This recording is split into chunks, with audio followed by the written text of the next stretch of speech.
বিধান এখনো সংবিধানে আছে। তো ফেব্রুয়ারিতে ইলেকশন হতে কারো আপত্তি নেই এ ব্যাপারে সবাই একমত।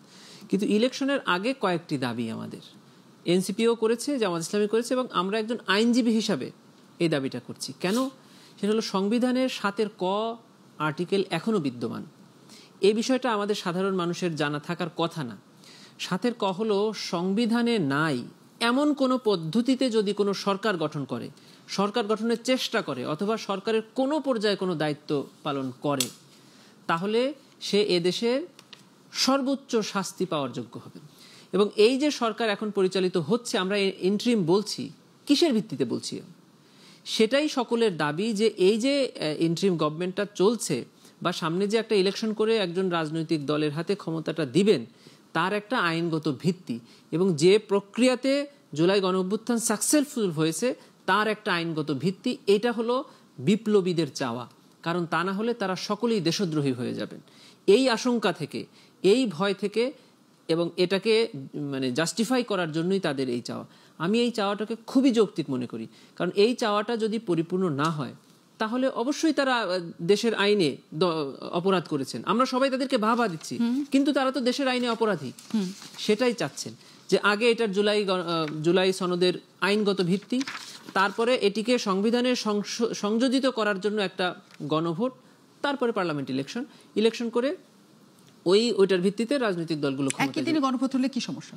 একই দিনে গণভোট হলে তারা বলতে চাচ্ছেন যে এটি তখন আর এটিকে এক্সিকিউট হলো না, তাহলে ওই দিনে যারা ভোটে জিতে গিয়ে ক্ষমতায় বসলেন তাদের উপরে দায়িত্বটা চলে যায়। তারা ওইটাকে ইনক্লুড করতেও পারেন, ইনক্লুড নাও করতে পারেন, তারা বলতে পারেন যে আমরা আমাদের মতো সাজাবো। কারণ আমরা সাধারণ দৃষ্টিতে দেখতে পাচ্ছি যে যারা জুলাই আন্দোলনের সম্মুখ সারিতে ছিল তারা তো নতুন দল, ছোট দল, তাদের এককভাবে ক্ষমতায় যাওয়ার সম্ভাবনা নাই, এটা আমরা সকলেই বুঝতে পারি। যারা ক্ষমতায় যাওয়ার জন্য প্রস্তুত বা যারা যাওয়ার যোগ্য বড় দলগুলো, তারা তো জুলাইয়ে অবশ্যই তাদের অবদান আছে, কিন্তু সম্মুখ সারিতে ছিলেন না।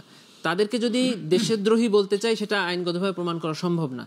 এজন্যই এনসিপি অথবা যে বিপ্লবীরা যারা আছেন তাদের এই আপত্তি। কিন্তু ফেব্রুয়ারিতে ইলেকশনের ব্যাপারে কারো আপত্তি আছে বলে আমার মনে হয় না। মানে ফেব্রুয়ারির আগে যদি এগুলো সব হয় তাহলে ফেব্রুয়ারিতেই, হ্যাঁ অবশ্যই। এবং এই ছোট ছোট যে বিষয়গুলোতে আপত্তি আসছে, সেই ছোট ছোট বিষয়গুলোতে একটু স্যাক্রিফাইস যদি সব পক্ষই করে, এটা করা সম্ভব।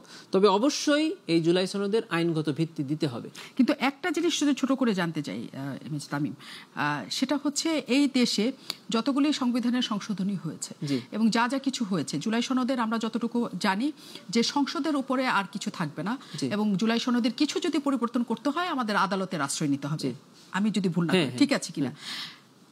এই দেশে এমন এক সময়ও আসতে পারে যে হ্যাঁ সবাই মিলে ঠিক করবে জুলাই সনদের এই ক্লজ বা এই অনুচ্ছেদ আমি পরিবর্তন করতে চাই, আমি আদালতের কাছে যাব। এই দেশের আদালত বা আইন সবসময় বিচার বিভাগ থেকে, প্রশাসন থেকে আলাদা হয়েছে সবাই বলে, কিন্তু সেটা কাগজে কলমেও অনেকখানি আছে যে রাষ্ট্র বা ক্ষমতায় যারা থাকেন তারা তাদের মতো করে আইন চালানোর চেষ্টা করেন। কাজেই যারা আসবেন ভবিষ্যতে, যেই আসুক, তারা মনে করলো যে জুলাই সনদ আসলে জোরপূর্বক আমাদের ওই সময়টাতে করা হয়েছে, যেমন আজকে বিএনপি বলছে আমার সাথে প্রতারণা করা হয়েছে, আমরা এটা মানি না। তারা সেখানে রিট পিটিশন করলো বা আদালতের কাছে আর্জি জানালো এটাকে বাদ দিতে হবে।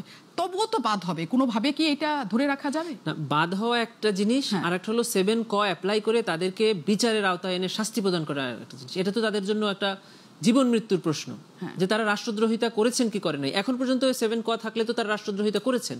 তারা আইনগতভাবে যেভাবেই হোক, আওয়ামী লীগ দেখিয়েছে যে দেশে একটা ভোট হয়েছে, ভোটে তারা ক্ষমতায় এসেছে, সেই নির্বাচিত সরকারকে আন্দোলন করে নামিয়েছে। এই আন্দোলন করে কোন সরকারকে নামানোটাই আমাদের সংবিধানে অপরাধ, এবং তার শাস্তি হলো মৃত্যুদণ্ড।